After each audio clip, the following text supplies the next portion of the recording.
Welcome to The Explainer. I'm absolutely pumped to have you with us today because, well, we're tackling something genuinely special. Today, we're deconstructing a sprawling, beautiful, Mercury-like, and frankly, kind of reckless narrative, Ghost Protocol Zero. So if you're a fan of cyberpunk or process philosophy, or honestly just stories that take massive conceptual swings, you are going to love the breakdown we've got for you today. Together, we're going to parse out exactly how this story constructs its breathtaking world and where its really lofty philosophy occasionally, trips over its own ambition. So let's jump right in. 2.4.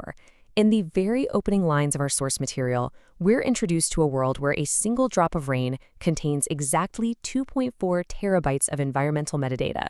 I mean, just think about the sheer absurdity of that for a second.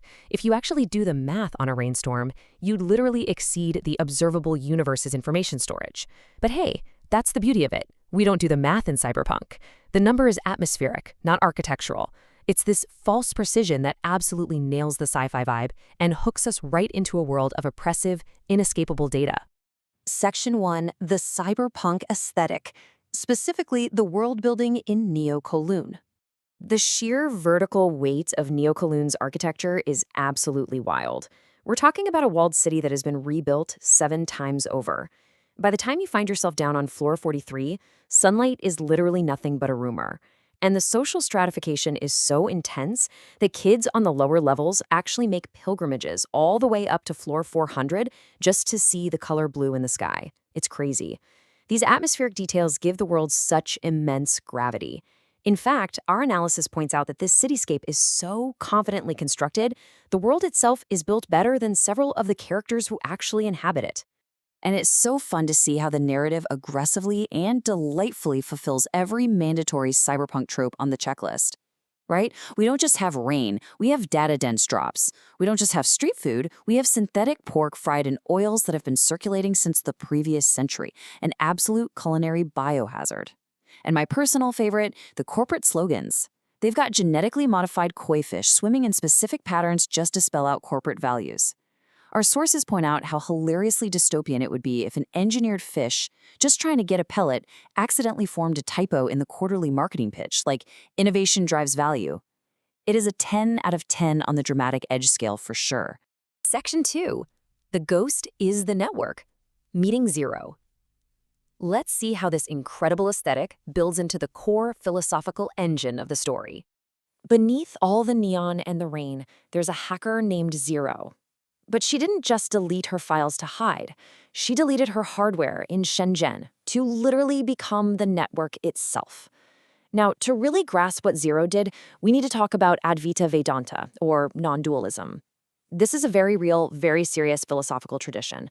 It posits that consciousness isn't located in individual minds. Instead, consciousness is the fundamental field in which minds arise. The sense of a separate self is just an illusion.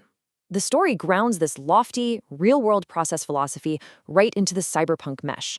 Zero dissolves her individuality into the digital field and experiences this not as a loss of self, but as ultimate recognition. Which brings us to this incredible quote from Zero. Identity is process. You are not a thing, you are a happening. It sounds incredibly profound, and honestly, it's correct within the framework of the story. But here's the catch that our sources identify.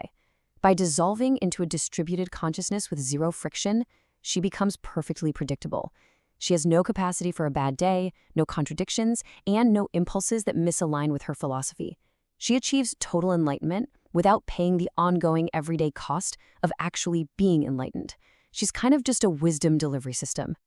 Section 3, Kade's rushed enlightenment, or the arrival without the journey. So what does this perfect, frictionless philosophy do to our messy, human protagonist? Let's pivot to Marcus Kade. He's an elite corporate hunter, a guy who spent 14 years finding people who really didn't want to be found, and he carries a heavy stone of guilt. But when you map out his transformation timeline, it clearly exposes the narrative's biggest flaw. Just walk through this with me. Kade carries 14 years of heavy complicity. He watches Zero's ghost file for a few minutes, takes a walk, eats some ramen, talks to a fortune teller, resigns from his job, and goes home totally transformed. The whole shebang takes 17 hours. 17 hours? The story gives Kade this beautifully clean spiritual awakening, but completely skips the hard practice of maintaining that clarity. He gets the arrival completely without the journey. Now, I will say, the result of this ultra-fast enlightenment is undeniably fun. The deadly corporate hitman drops his 217 target career and literally opens a 2 chairs and a lamp therapy office called Lost and Found, way down in the lower levels. It's a fantastic piece of comic irony. He just sits there asking accidental walk-ins who they'd be if they stopped being useful. He even ends up treating his ruthless old boss, Nakamura, just breaking the guy down with Zen koans and silence. It's a really great narrative payoff, even if the road to get there was, a bit too easy. Section 4. The Missing Philosophical Friction. Enter Wayland's Challenge. Because Kade's journey is so easy, the story basically avoids dealing with the actual consequences of its own world. That is, until we introduce a character named Wayland. It's wild when you contrast these two viewpoints side by side. On one hand, we have Zero's clean enlightenment. Identity isn't real, so just don't worry about it. But then we have Wayland's messy reality.